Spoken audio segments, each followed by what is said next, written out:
June 4th, 1942. The Pacific Ocean belongs to Japan. Their carrier fleet has crushed Pearl Harbor, seized half of Asia, and never lost a major battle. 4 fleet carriers steam toward Midway Island, carrying pilots who have been flying combat missions since the invasion of China, some with over 5 years of wartime experience.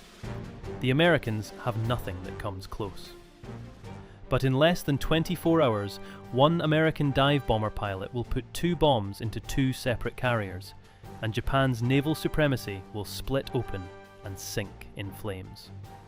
His name, and I swear this is real, is Dick Best, and by sunset, he will never fly again.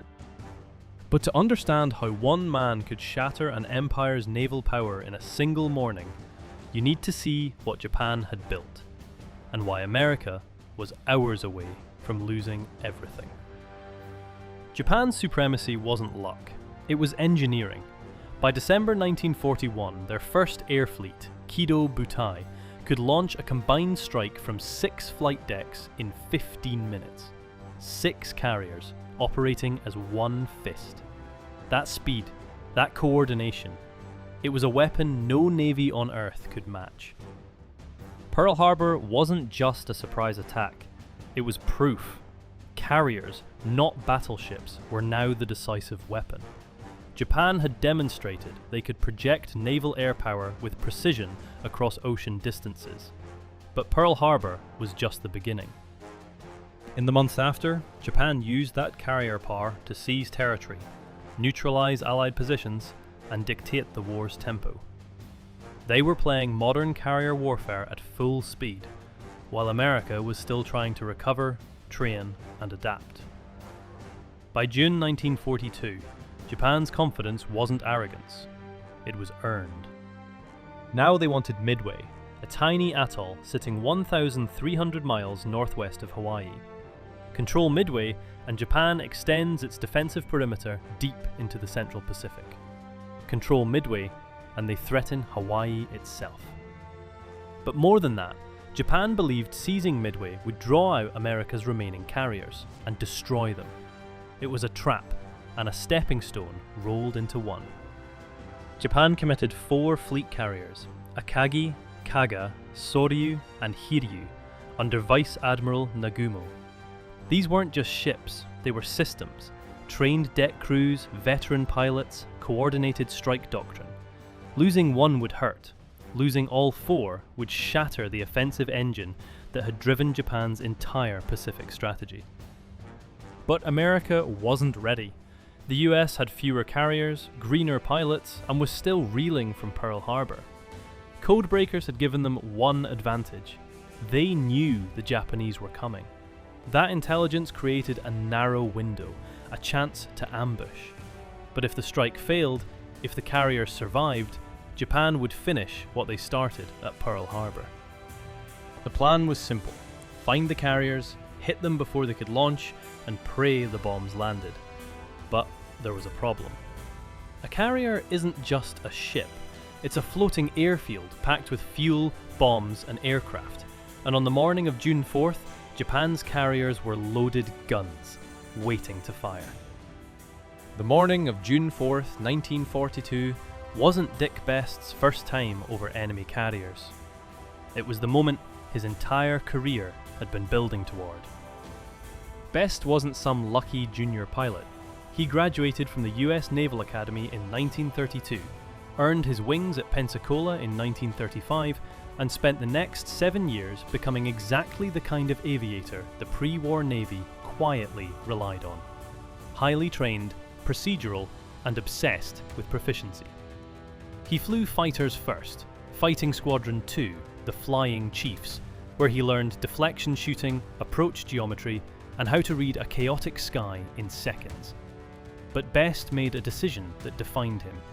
He requested a transfer to dive bombers because he believed fighters were inherently defensive, while bombers were offensive. He wanted to be where wars were decided.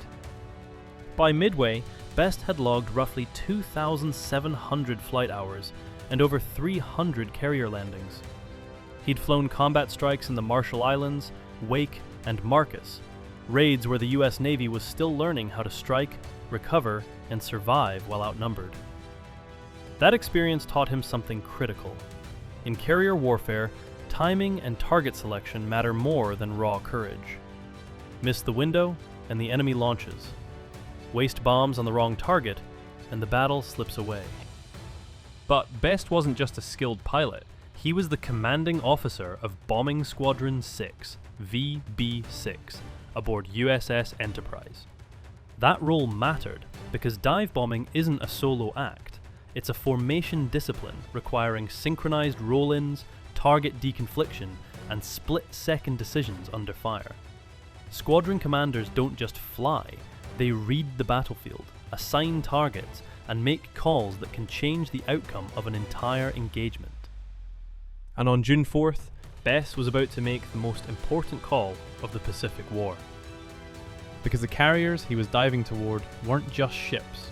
They were floating airfields surrounded by fuel vapor, high explosives, and fragile aircraft packed into tight spaces. That morning, Japan's carriers were in the worst possible state, recovering aircraft, rearming them for a second wave, repositioning squadrons between flight decks and hangars. Fueled aircraft sat wingtip to wingtip. Torpedoes and bombs cluttered the decks. Aviation fuel lines ran exposed. Earlier, American torpedo squadrons had attacked in desperate waves and were slaughtered. But their sacrifice did something critical. It forced every Japanese fighter to dive down to sea level to intercept them. Anti-aircraft gunners swung their guns low, tracking the torpedo planes skimming just above the water. For exactly 5 minutes, no one was looking up. The sky at altitude was clear. The carriers below were loaded, exposed, and defenseless. Dick Best arrived at 14,000 feet and saw the chaos unfolding below. What he saw should have been perfect, but it wasn't. Below him, the Japanese carriers were exactly where intelligence said they'd be, steaming in formation, decks crowded with aircraft. Enterprise's dive bombers had found them. The window was open. But as Best watched the first squadron roll into their attack dive, he saw the problem immediately. They were all going for the same carrier. Bombing Squadron 3, the lead unit, had locked onto Kaga and was already screaming down. But now, Scouting Squadron 6 was following them. Dozens of dauntless dive bombers, all collapsing onto one target. Best's mind ran the math in seconds. Kaga was about to take multiple hits. She was done. But that left Akagi, Nagumo's flagship, untouched.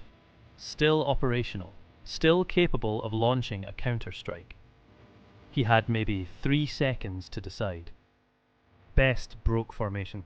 He pulled back on the stick, hauling his Dauntless out of the dive approach. His 2 wingmen, Ensigns Frederick Weber and Richard Kroger, followed, narrowly avoiding collisions with the aircraft still plunging toward Kaga. Anti-aircraft fire erupted around them. Black puffs of flak shook the air. The Japanese gunners had finally woken up. Best's hands were steady. His voice on the radio was calm. "We're taking the next one." He banked hard, repositioning his tiny 3-plane section toward Akagi. The flagship was roughly 1,500 yards away, turning into the wind, attempting to launch aircraft. Her deck was packed. Fueled planes, armed ordnance, deck crews scrambling. She was a perfect target. If he could get there before she cleared her deck. Best rolled inverted and pushed into the dive. The Dauntless screamed downward at a 70-degree angle. The airspeed indicator climbed past 250 knots. The altimeter unwound. The G-forces pressed him into his seat. Through the gun sight, Akagi grew larger. Her flight deck, her island superstructure, the rising sun painted on her bow. Best's training took over. Adjust for wind. Adjust for the carrier's turn. Hold the dive. Steady. Steady. At 2,500 feet, he released. The 1,000-pound bomb dropped free. Best pulled back hard on the stick, the Dauntless shuddering as it clawed out of the dive. The G-forces crushed his chest. His vision narrowed. For a moment, He couldn't see if the bomb had hit. Then Akagi's flight deck erupted. The bomb punched through the wooden deck just aft of the midship elevator and detonated inside the hangar. The explosion was massive. Not just the bomb, but everything it touched. Fueled aircraft ignited instantly. Aviation gasoline sprayed across the hangar bay and caught fire. Armed bombs cooked off in secondary explosions. Within seconds, the hangar was an inferno. Flames shot through the elevator openings, smoke poured from the flight deck. Deck crews dove overboard. The carrier that had led the attack on Pearl Harbor was burning from the inside out. Best didn't celebrate. He leveled off, scanned for enemy fighters, and turned for home. His fuel gauge was dropping. His oxygen system tasted wrong, metallic, harsh. But he was alive. His wingmen were alive. And Akagi was done. By the time Best landed back on Enterprise, 3 Japanese carriers were burning. Akagi, Kaga, Soryu, all hit within minutes of each other, all crippled beyond recovery. The morning strike had worked. But the battle wasn't over. One carrier remained, Hiryu. She had been separated from the main force, steaming north, and had already launched counterattacks that crippled USS Yorktown. If Hiryu survived, Japan could still salvage something from the disaster. The US had to find her and finish the job. Best climbed out of his cockpit, exhausted. His lungs burned. His hands shook. She'd just flown one of the most important combat sorties in naval history. But when the call came for a second strike, Best didn't hesitate. He climbed back into his Dauntless.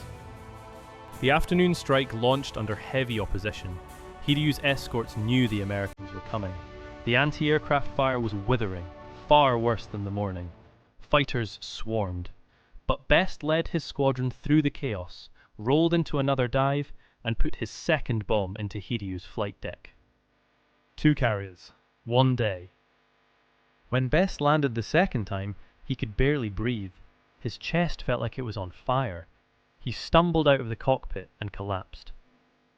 The next thing he knew, he was in sickbay, coughing up blood. He would never fly combat again. But the damage was done, and not just to Best's lungs. By the end of June 4th, 1942, Japan had lost all 4 fleet carriers at Midway: Akagi, Kaga, Soryu, Hiryu. Burning, sinking, or scuttled. It wasn't just steel going to the bottom of the Pacific.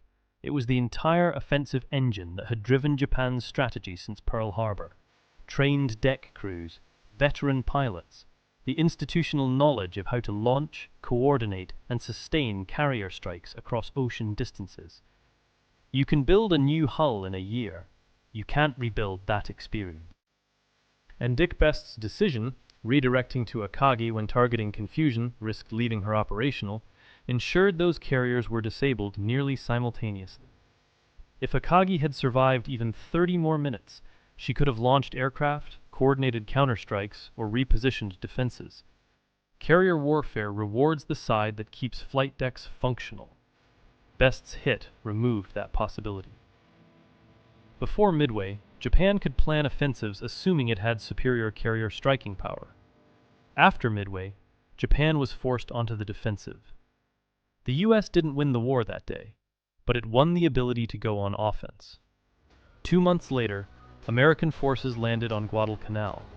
The island-hopping campaign began. Japan spent the rest of the war reacting, not initiating. He spent the next 2 years in naval hospitals, fighting tuberculosis that had been activated by a faulty oxygen system. The caustic soda he'd inhaled during the Midway strikes had shredded his lungs. He was medically retired in 1944 and spent years recovering. The man who helped destroy Japan's naval supremacy in 1 day was done flying before most people even knew his name. And that's exactly why his story matters. Most war legends are built over dozens of missions, months of campaigning, and repeated acts of heroism. Best's legend is different. It's concentrated. His entire operational significance is compressed into one morning. Years of training, thousands of flight hours, hundreds of carrier landings, all building toward a 5-minute window where his judgment and skill changed the course of the Pacific War. Then his body failed, and he was gone.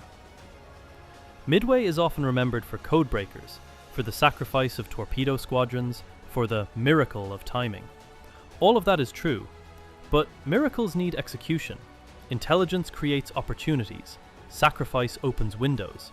But someone still has to make the right call, hold the dive steady, and put the bomb exactly where it needs to go.